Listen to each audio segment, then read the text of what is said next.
Apat na lumang gusali sa Sampaloc, Maynila nakatakdang i-demolish. Ayon sa city building official, delikado na ang pawang mga establishmento kaya kailangan na itong tanggalin. Para sa detalye, balitaan mo kami, Noel Perfecto. Apat pa mga luma, delikado ng gusali sa Sampaloc area nakalinya na ma-demolish ng building office ng Maynila matapos na makita ng rason para maalis na mga ito bago pa man maging sanhi na disgrasya sa mga residente sa Sampaloc area. Ayon kay Engineer Juan Capuchino, city building official, nauna rito ang paggiba ng 7 pa mga dormitory sa U-Belt area na nagbabantang masira bago pa maabutan ng malakas na lindol.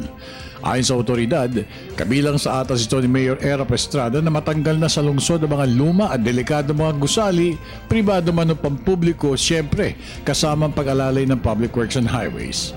Ilan din sa nakahanay sa government buildings na nakaschedule for demolition ay ang GSIS building sa Arroceros, BIR building sa Under Circle at ang DBP malapit sa DPWH main office. Dumaan sa due process from the Office of the Building Official, DPWH, then Office of the President. Ngayon, ang implemented na 1, 2, 3, 4, 5, 6, 7, 7 na implement na yung demolition.